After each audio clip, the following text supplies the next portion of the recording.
أهلا وسهلا بحضراتكم.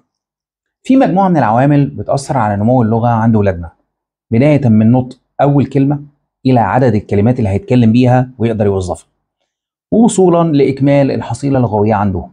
وأول العوامل دي الذكاء. بيأثر الذكاء بشكل كبير على طبيعة نمو الحصيلة اللغوية عند ولادنا، فكل ما انخفض معدل الذكاء بتاع أبنائنا بتتأخر اللغة عندهم، بداية من تأخر نطق أول كلمة ولحد القصور والمحدودية في الحصيلة اللغوية اللي هي عدد المفردات وفقر الصياغات اللي بيستخدمها أولادنا.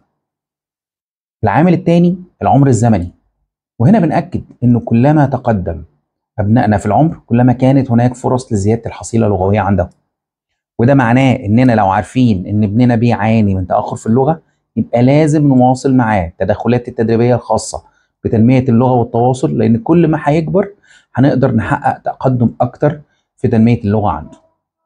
العامل الثالث الصحة العامة.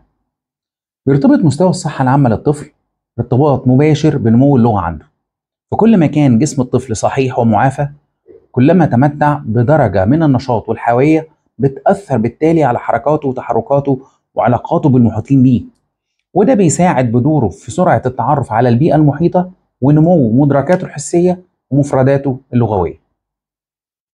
رابع عامل عندنا المناخ الأسري. نوعية العلاقات الأسرية اللي بتسود ما بين الأب والأم وبينهم وبين أبنائهم واللي بين الإخوات بعضهم وبعض ده بيأثر على النمو اللغوي عند الطفل.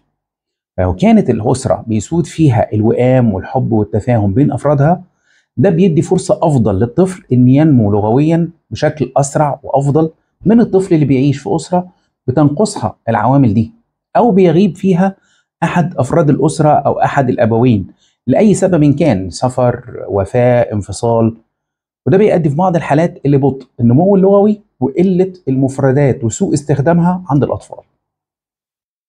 خامس عامل وآخرهم جنس الطفل، مما لا شك فيه إن النمو اللغوي عند البنات بيفوق النمو اللغوي عند البنين، سواء من حيث القدرة، عدد المفردات، الفهم، طول الجملة، كيفية استخدامها والاستخدام الصحيح ليها.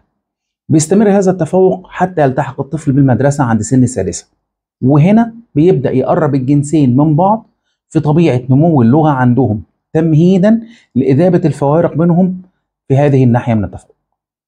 وختاما ربنا يوفقنا جميعا وتلاقوا نتيجة مجهودهم نجاح وخير وتوفيق مع أولادكم، وأشوفكم دايما على خير. تقبلوا تحياتي، دكتور محمد الحناوي.